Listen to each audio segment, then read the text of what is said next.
Do you think the diplomatic route had been exhausted in this case? Because there were talks in Geneva as recently as this week, and then all of a sudden, out of the blue, or perhaps not so out of the blue, but nevertheless very quickly, these strikes took place this morning, and some were expecting that maybe that diplomacy could have continued. Was it sort of going nowhere, do you think? Had diplomatic efforts come to nothing? No, it was not going nowhere. And in the light of events that have happened this morning, it looks as though, from a US point of view, they were merely using it as a diversionary tactic to lull the Iranian regime into thinking that there might be a diplomatic solution when the amassing of this huge armada and air force in the Middle East pointed to Trump really only being committed to a further military action. And that will simply undermine any faith that the Iranians ever had in the US negotiation, at least under Trump.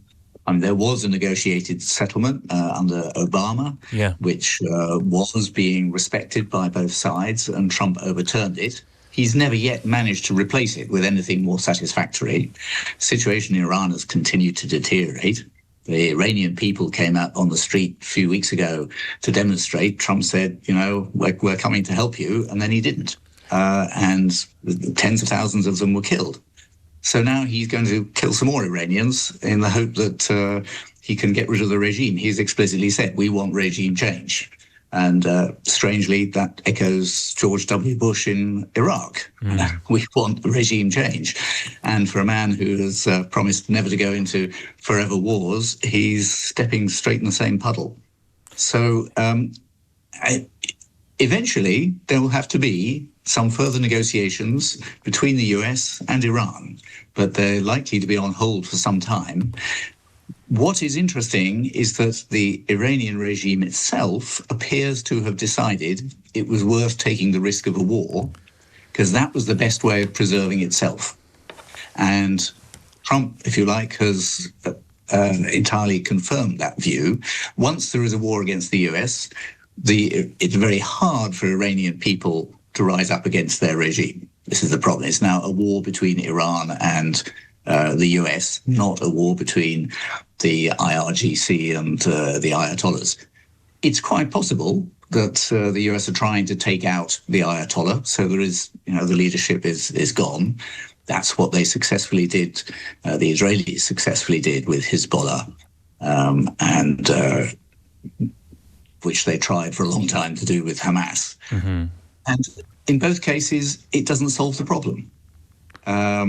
And therefore, it's unclear that the US can actually win a war against Iran purely from the air.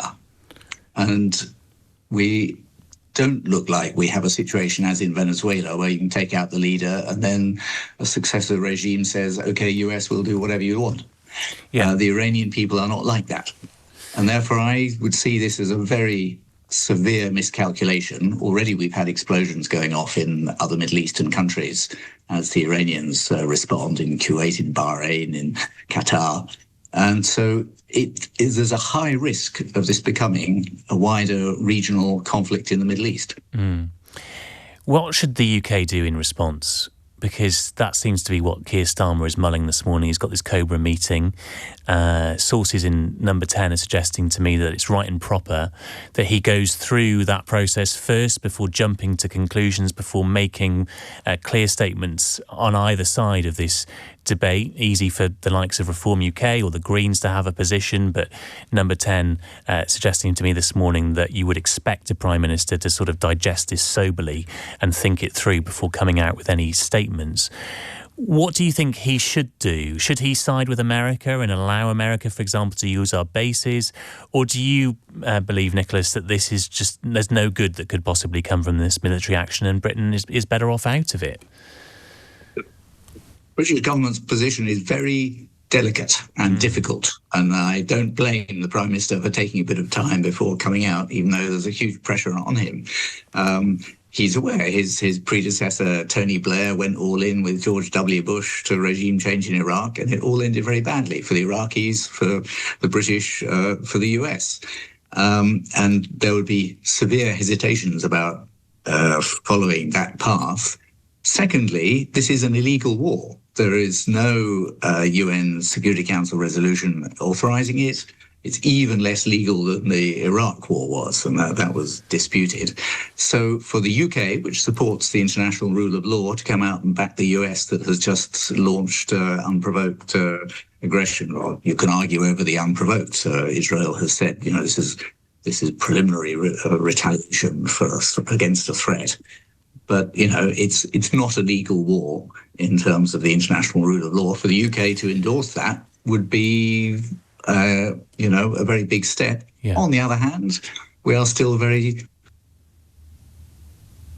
and militarily.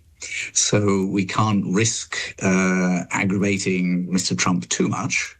If I was Mr. Starmer, I would coordinate very closely with other European leaders. Mm-hmm. I would guess the French will be quite quick out of the blocks in condemning the action. But the Germans are in a very similar position to us. Always best to act in company if you can. Mm.